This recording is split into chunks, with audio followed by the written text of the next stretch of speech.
Student, welcome to the one more video session of microcontroller and embedded system. This is Vasan Naik from Canara Engineering College. In this session, we will study about memory. Like in the previous session, we understood what are the core components inside the embedded system. The core components inside the embedded system are like microcontroller, microprocessor, and application specific integrated circuits, field programmable grid array, etc. Now we are focusing on memory, such as different types of memory that can be used in embedded system. So you cannot imagine, or we cannot imagine a embedded system without memory. We know the memory is required to hold control algorithm of an embedded system. In other way, memory is essential for any embedded system because it holds control algorithm or logic.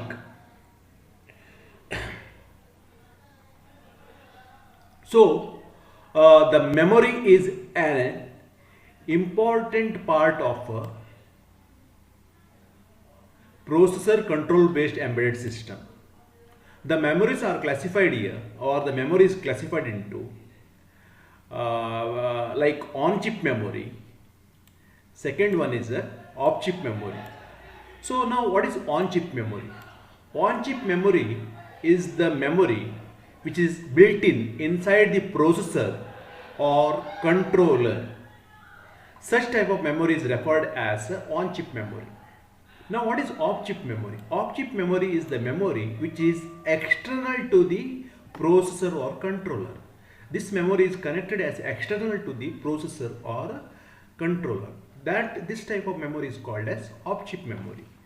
Other than on chip memory and off chip memory, there is also third class of memory that is called as working memory, that is required to hold the temporary data which is produced during the processing of all the instructions or during the operation of all the instructions. So this memory is called as a working memory. Now,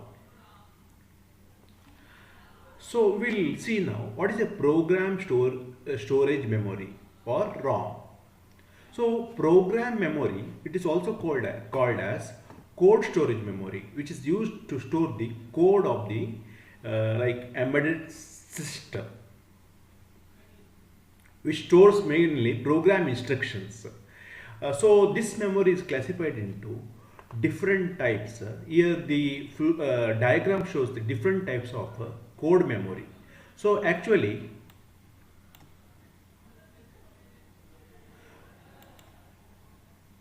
code memory retains the contents even after the power to it is turned off.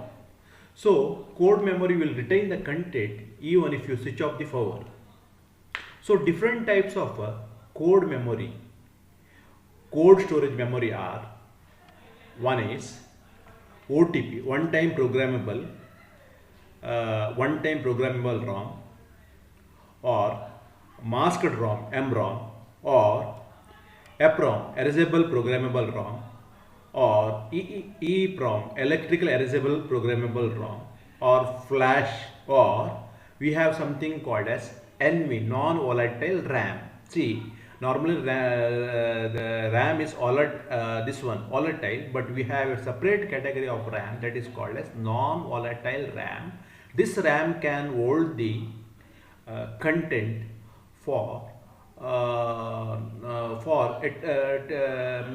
maximum of 10 years, not more than that.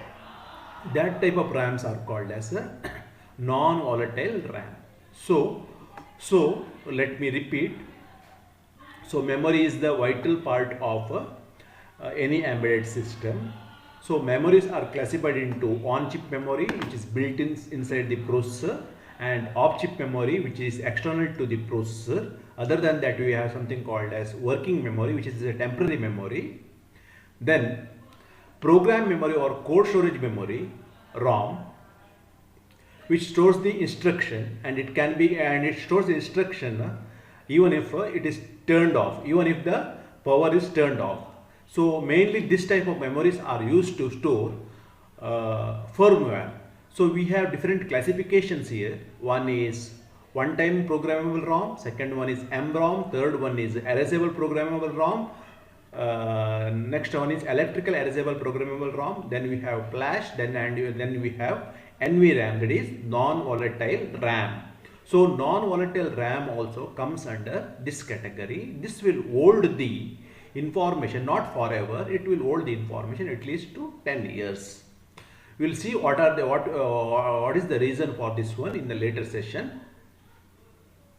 The first type of memory we are going to discuss is masked memory, MROM. It is a one-time programmable device. That means you cannot reprogram it. So this MROM makes use of hardware technology for storing data. By the help of metallization process at the time of production.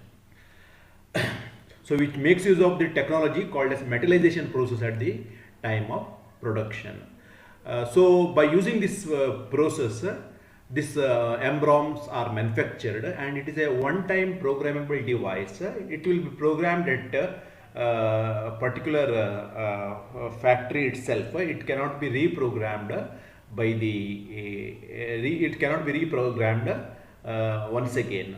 So advantage is so low cost for high volume. See, if you go for high volume production, cost is less, and least expensive type of memory. It is the least expensive type of memory.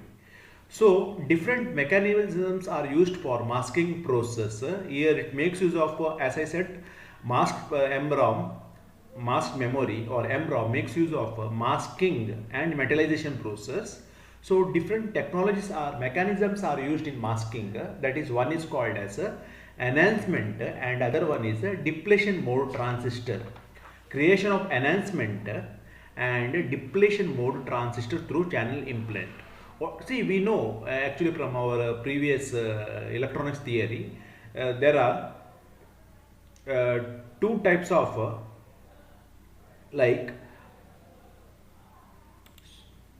so there are two types of transistor, like one is enhancement and other one two types of transistor mode, that is enhancement, and other one is a depletion mode. In enhancement mode, no channel between source and drain, and in the depletion mode there will be a channel between the source and drain. This we studied in our electronics theory.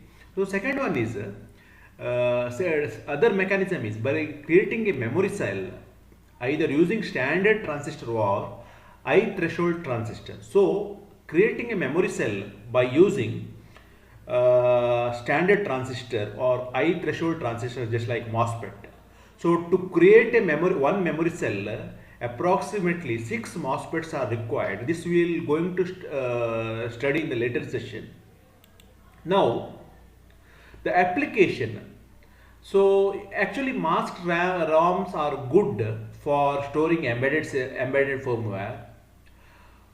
See, if once the design is proven, like if the design is correct and the firmware requirements are tested and frozen, then binary data can be, that is firmware can be given to the MROM fabricator.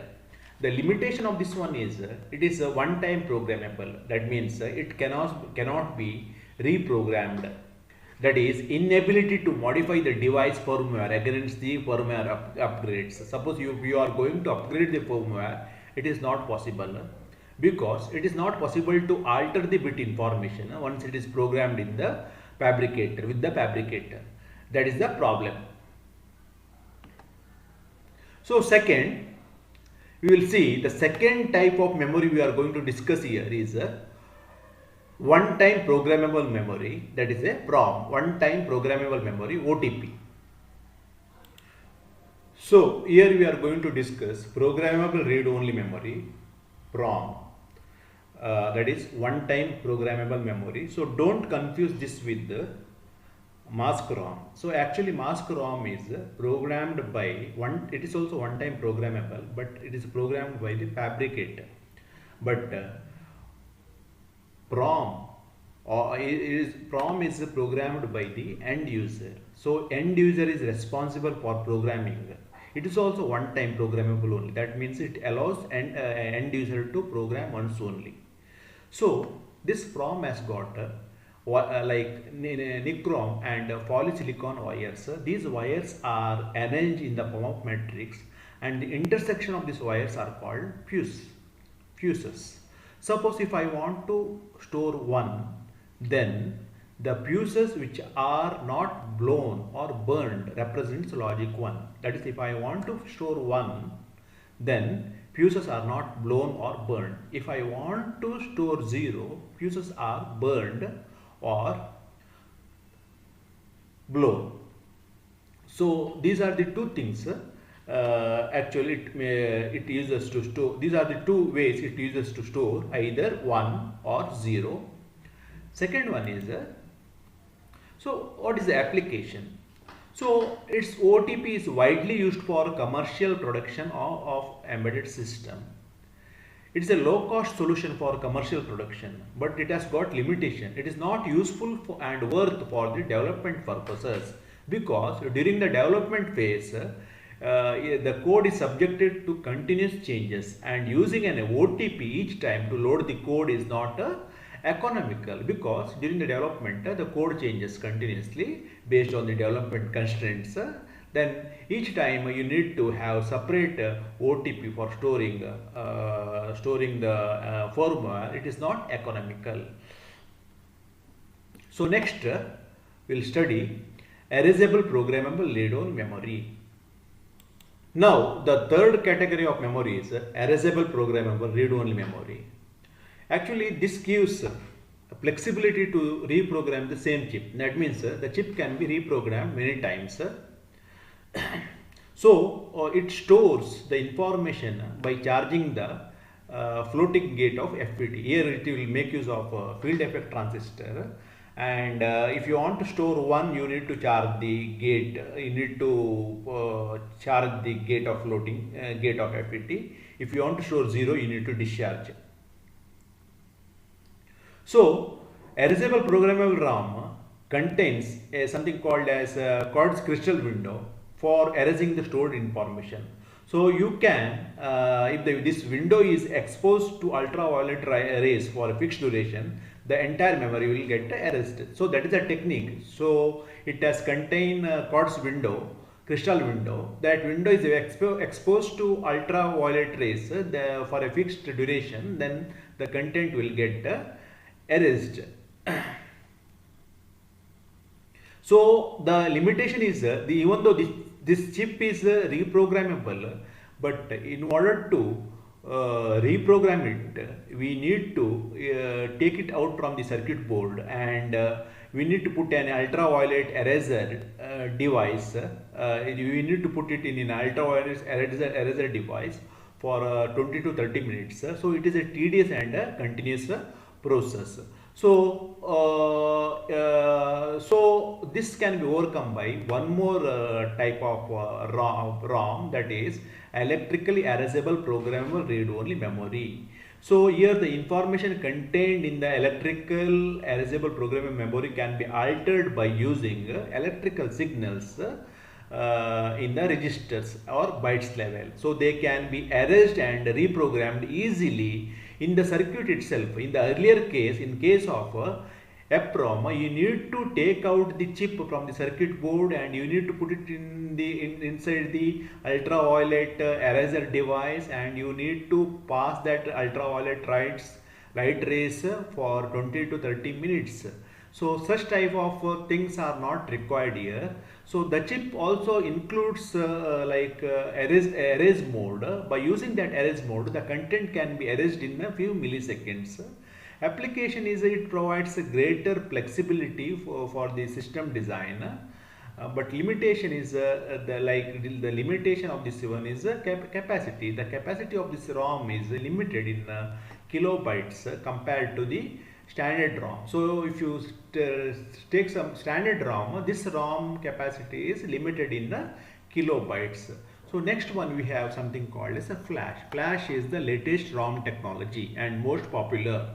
So it is the variation of EPROM technology. Like it combines the advantages of it combines the advantages of programmability of EPROM and high storage capacity of standard ROMs. It combines the advantages of both EPROM and standard ROMs. What is the problem with the electrical erasable ROM? That is, it cannot the capacity is the limitation, but it can be reprogrammed at any times by using the electrical erasable signals, right? So, this flash memory will combine the advantages of this electrical erasable ROM and standard ROMs, because the advantage of standard ROM is it will be available in a larger size. Flash memory is organized as sector, blocks or pages. So in seconds, flash memory makes use of MOSFET transistors to store the information. Erasing of the memory can be done at sector level or page level. So each sector or page should be erased before reprogramming. So next one is a non-volatile random access memory. So normally RAM is a volatile, but this type of RAM, NVRAM, is non-volatile because this type of RAM, random access memory, is with the battery backup. It contains a static RAM memory and a minute battery for providing supply to the memory in the absence of the external power supply. So this both memory and battery are packed together in a single package. So the lifespan of this RAM is for 10 years. For example, DSJ644 from Maxim is an example for 32 KB NVRAM. NVRAM means non-volatile RAM because it contains small backup batteries there inside the chip itself. So that is the advantage. So students, will see now the next one is read-write memory or random access memory. Actually, ROM is the code memory where the instructions are stored, and RAM is the data memory or working memory. It is like a temporary memory during the processing of instruction. This is the temporary memory to hold the data. So RAM is volatile and RAM is a direct access memory, meaning we can access the desired memory location directly. It is not like a sequential access memory. In sequential access memory, you need to scroll down to the particular location in order to access that location. So example, CD-ROMs and magnetic tapes, etc. So now, RAM generally falls into three categories. One is called as a static RAM, SRAM. Second one is a dynamic RAM. Third one is NVRAM. You have already discussed about NVRAM. So now we'll see what is the difference between a static RAM and a dynamic RAM. Now static RAM stores the data in the form of voltage. It stores the data in the form of voltage. You need to remember static RAMs are the fastest RAM available. So static RAMs are made of flip-flops. So for the implementation of the static RAMs, single memory cell requires 6 transistors or 6 MOSFETs.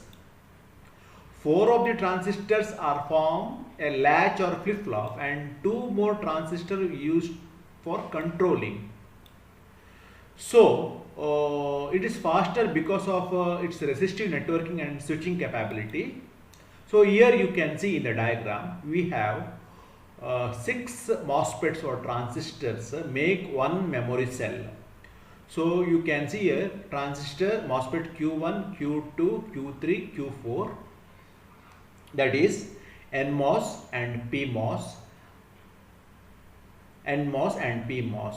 So this is NMOS and PMOS and NMOS and PMOS. These 4 transistor forms the flip-flops, store either 1 or 0. So you can see here these are connected in a feedback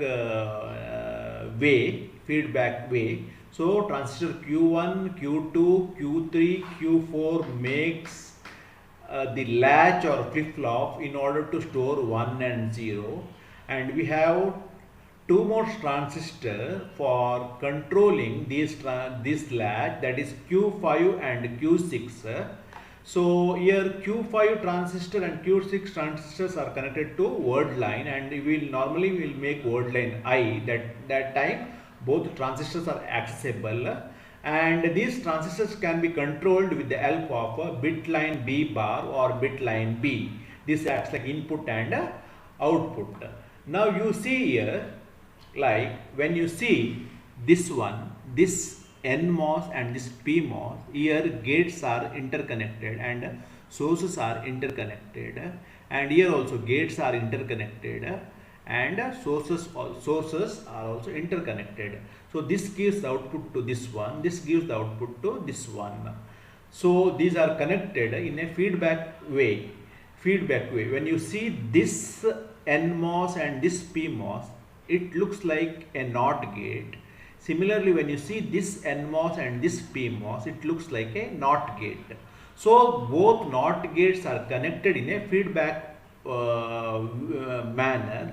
That looks like, we'll go to the next slide and we'll see here.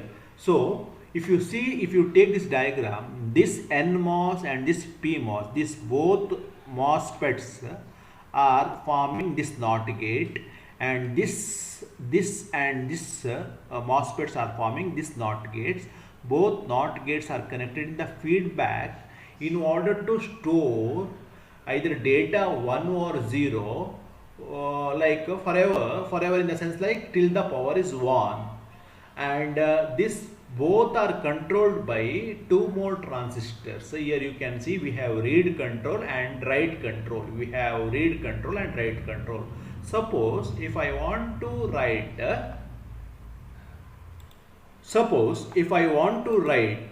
1, then what I will do is I will make write control is equal to enabled. I will make the write control enable. Then I will give here 1. When you make the write control enable, this transistor can be accessed. When you give 1 here, this 1 comes here and this becomes 0. So same 0 goes to the other inverter and this becomes 1. That means on this side we have 1 and on this side we have zeros. So this acts like a latch or flip-flop which can store either 1 or 0. And to read the data, you need to make the read control high. That time you can read the data. Suppose if you have if you are taking two signals here, you will get 1 on this side and you will get 0 on this side. Similarly, if I want to store 0, then I need to make the write control high and I will make 0 here.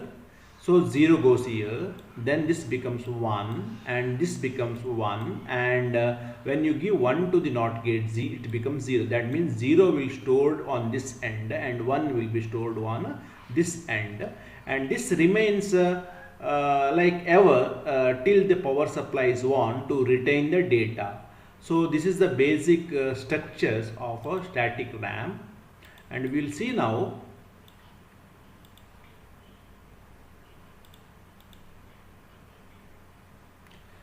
So here you need to remember the memory cell is controlled by the word line, like that is a word line which controls the access of transistor Q5 and Q6. To write a value, apply the desired value to the bit control lines. For writing 1, make B is equal to 1 and B bar is equal to 0. For writing 0, you need to make B is equal to 0 and B bar is equal to 1. Similarly, for reading the content from the memory cell, like both B and B bar bits line to be 1 and set the word line to 1. These things you need to remember. So other than that, what is the limitation of this RAM? The limitation of this RAM is SRAMs are low capacity and high cost. Why it is high cost? I have already told you. To create one memory cell, it needs 6 transistor or MOSFETs. So if you want to create a larger memory, then it needs several transistors or MOSFETs. That's why it is I cost. Now we will move to the next section, that is dynamic RAM.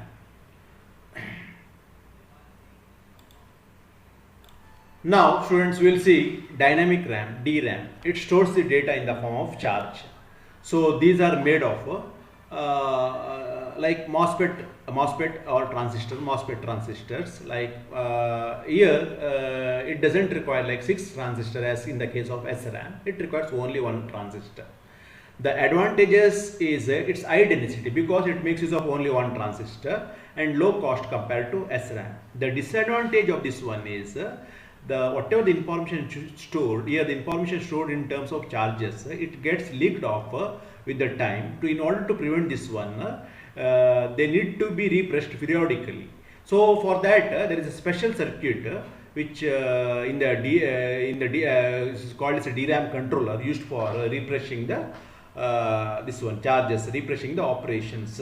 So this refresh operation is done periodically in milliseconds interval. So in milliseconds interval. So next one is we will see here. See, like in the case of SRAM, we are using 6 MOSFETs, but here we are not using 6 MOSFETs. So here we are using like a single MOSFET, and there is a bit line B and word line, and we have capacitor. In order to see word line, you need to keep always high, and suppose if you want to store 1, then you need to make the bit line 1. That time when you make the bit line 1, this capacitor will get charged and it will store 1. If you want to store 0, then you have to make this 0. That time this capacitor will get discharged. So with this it will store 1 or 0. Now the comparison between SRAM and DRAMs. So SRAM cells made up of 6 CMOS transistor or MOSFETs, but here it is made up of single MOSFET and capacitor. So as here SRAM cell does not require an refreshing. Why it is not require refreshing? We will go back to the earlier slide. You see here it has got it acts like invert to NOT gate connected in the feedback to store 1 and 0 continuously. So that's why the feedback, that's why the refreshing is not required. But here you see, here we are using the capacitor. So here there is a chance of charges getting leaked off. So there is a possibility of data losing of the data. So we need to refresh this one. For that there is a separate circuitry which is called as a DRAM controller to refresh this one. So other than that, you see doesn't require refreshing, it requires refreshing. It's a more expensive, it is a less expensive, and it is fast in operation, typically 10 nanosecond, but it is slow in operation because it needs refreshing and all. So typical access time is 60 nanosecond. It is a more expensive because more transistors are used. It is a less expensive. So third one is, last one is NVRAM. I told you, non-volatile random access memory with battery backup. It contains static RAM based memory and minute battery for providing supply to the memory in the absence of external power supply. So the memory and battery are packed together in a single package. So the here both memory and battery are packed together in a single package. So that's why it will give backup like in the sense like even though normally RAM is volatile, but NVRAM is non-volatile because of its battery backup. So the lifespan of NVRAM is expected to be around 10 years. That means you cannot store the data forever because this battery will get discharged. Whatever the battery inside the package will get discharged. That's why you cannot store it more than 10 years. And the example for this one is DSJ644 from Maxim. This one is an example for 32 KB NVRAM. 32 KB NVRAM.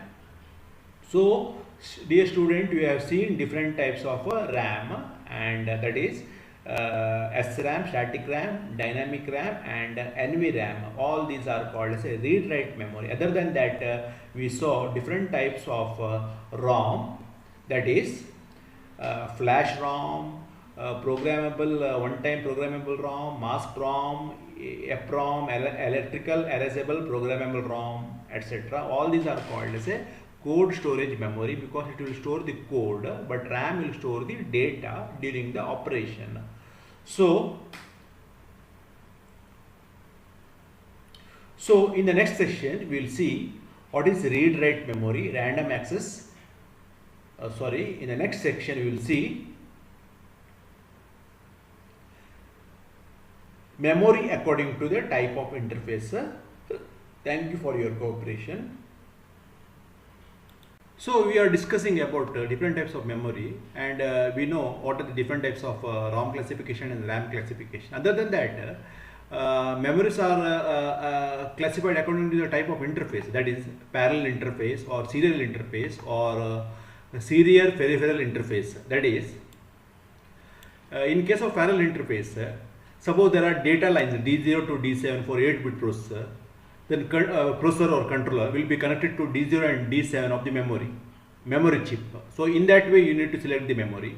Serial interface, sometimes it is called as I2C. It is a 2-line serial interface used for data storage memory like EPROM.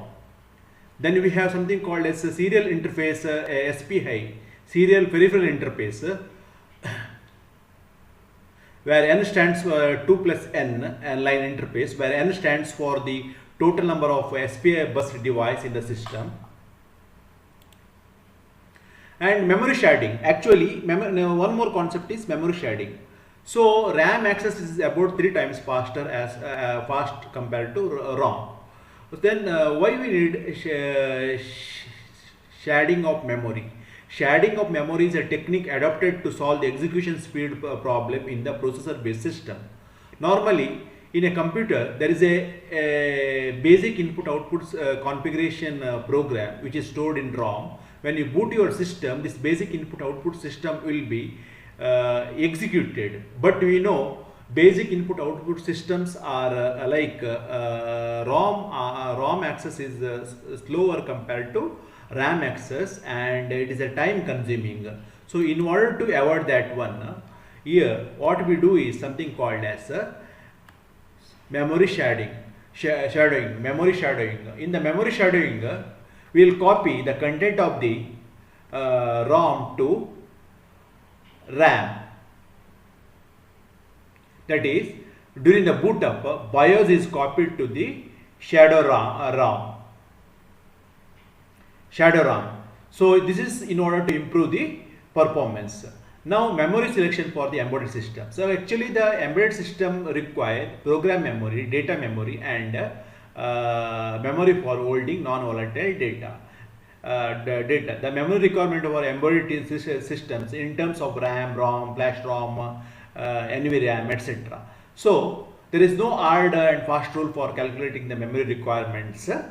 So you need to identify your system requirement and type of the processor which you are going to use, and you need to understand which type of memory is sufficient, like 1-chip memory or external memory is required. For example, we will take a simple electronic toy design. So in this case, a microcontroller with few bytes of internal RAM is sufficient. Few bytes or kilobytes of flash memory is required. Few bytes of EPROM is required. There is no need of external memory. But if you are going to design an embedded system which is based on RTOS, that time RTOS is required certain amount of RAM for its external execution and ROM for storing RTOS image. So RTOS image is normally stored in a flash ROM. During the boot up of the device, RTOS files are copied from the program storage memory and decompressed if required, and then loaded to the RAM. So always add a buffer value to the total estimated RAM and ROM size requirement. So here both ROM is required and RAM is required. Then the next one is The next example is a smartphone device with the Windows mobile operating system. Suppose we need to design a smartphone device with Windows mobile operating system. 64 MB RAM and 120 MB ROM are the minimum requirements for running Windows mobile device. So in some cases you need extra RAM and ROM. So there are two parameters for representing memory, that is size of the memory chip and word size of the memory. Size of the memory chips are 512 bytes, 1024 bytes, 1 kilobytes, 2 kilobytes, 4 KB, 8 KB, 16 KB, 32 KB, 64 KB, 128 KB, 256 KB, 512 KB, 1024 KB, 1 megabytes, that is 1 megabytes. Suppose your embedded application requires 750 bytes of memory, then you don't have option of getting 750 bytes of memory. You need to go for 1 kilobytes or 1024 bytes. And a processor or controller with 16-bit address bus you have, then it can address only 2 raised to the power 16, that is 64 KB. Hence it is a meaningless if you select 128 kilobytes memory. It is a meaningless because that cannot be supported by the processor. So next one is the other parameters for representing memory is size of the memory chip and word size of the memory. So word size of the memory refers to the number of memory bits that can be read write together at a time. Normally word size is 4-bit, 8-bit, 12-bit, 16-bit, 24-bit, 32 bits are the supported word chips by the most of the memory.